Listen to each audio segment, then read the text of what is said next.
நம்பிக்கையுடன் அழைத்தால் கடவுள் நிச்சயம் துணை வருவார். ஒரு சிறிய கதை. அழகிய கிராமம் ஒன்றில் விதவை தாய் தன் மகனுடன் வசித்து வருகிறார். ரொம்ப குறும்புக்காரன். அவ அம்மா யசோதை மீது ரொம்ப அன்பா இருப்பான். அப்படியா அம்மா? மகன் பெயர் கோபாலன். மகனுக்கு ராமாயணம் மகாபாரதம் கதைகளை சொல்லி அவள் வளர்த்து வந்தாள்.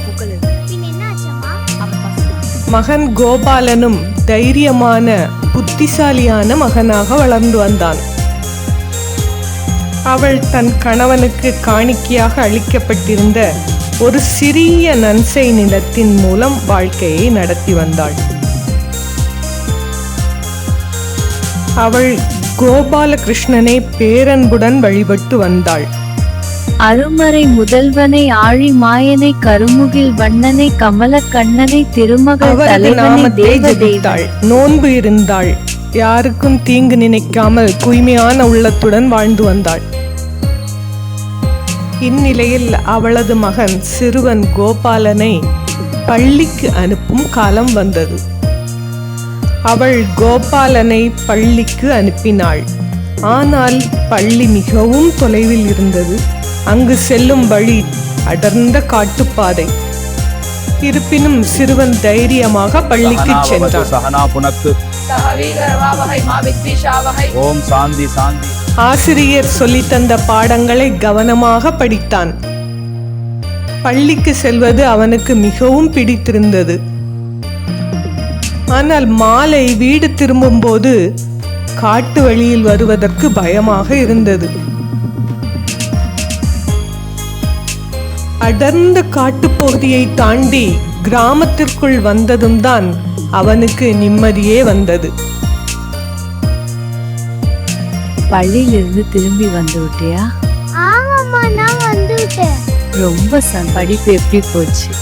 அம்மா, காட்டுப்பாதை வழியா சென்று வர பயமா இருக்கு.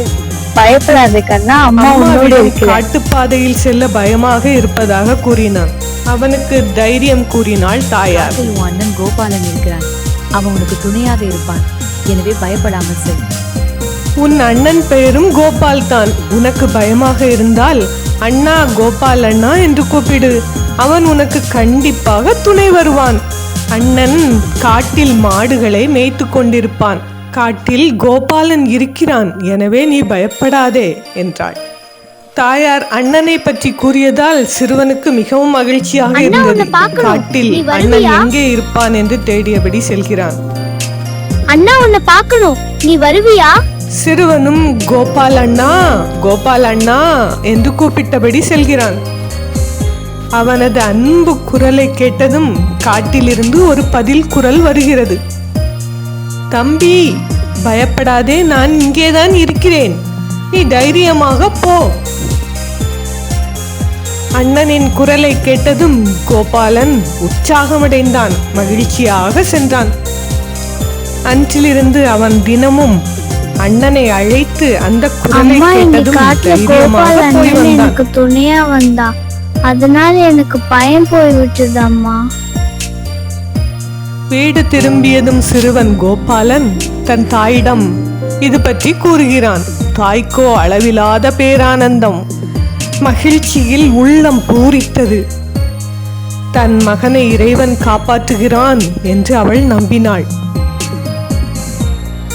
ஒரு நாள் சிறுவனுக்கு அண்ணனை நேரில் பார்க்க வேண்டும் என்று ஆசை ஏற்பட்டது. அண்ணா, உன்னை பார்க்கணும். அவன் காட்டில் நின்று, அண்ணா கோபால் அண்ணா, நீ வர வேண்டும், உன்னை நான் பார்க்க வேண்டும் என்று வேண்டுகிறான். இறுதியில் கோபாலகிருஷ்ணன் அவன் முன் தோன்றுகிறார். கன்றுகளை மேய்த்தபடி வந்த கோபாலகிருஷ்ணனை பார்த்தவுடன் சிறுவன் உள்ளம் பூரித்தான்.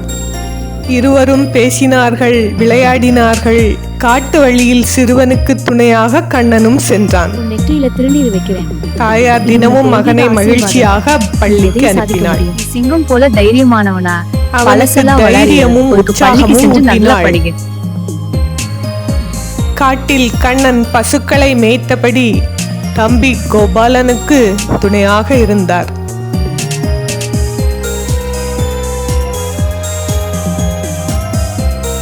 கண்ணனும் சிறுவன் கோபாலனும் காட்டில் மகிழ்ச்சியாக விளையாடினார்கள்.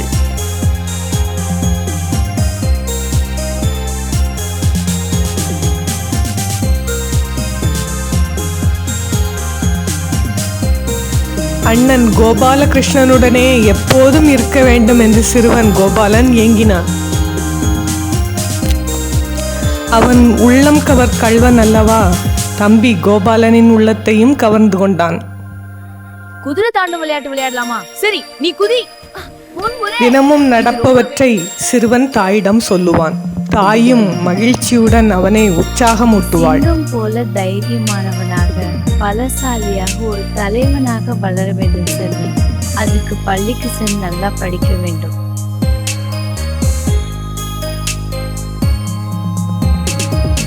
இவ்வாறு மகிழ்ச்சியுடன் சிறுவன் கோபாலனின் பள்ளி நாட்கள் சென்று கொண்டிருந்தன.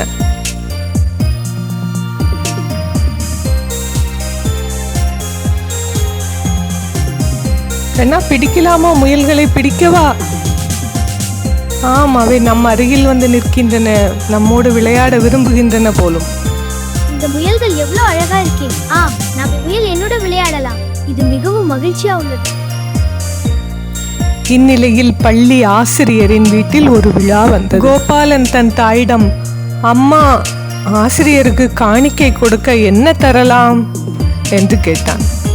அந்த ஏழை தாயிடம் கொடுக்க ஒன்றுமே இல்லை. அவள் மெதுவாக, உன் அண்ணனிடம் கேட்டுப்பார் என்றாள். கோபாலனும் காட்டில் வாழும் தன் அண்ணனிடம் கேட்டான். என்னிடம் காசில்லை தம்பி, இந்த சட்டியில் உள்ள பாலேடுதான் நான் தரும் காணிக்கை என்றான் அண்ணன். கோபாலன் மகிழ்ச்சியுடன் பெற்றுக்கொண்டான். கிருஷ்ணனோ ஒரு மந்தகாச புன்னகையுடன் நின்று கொண்டிருந்தான்.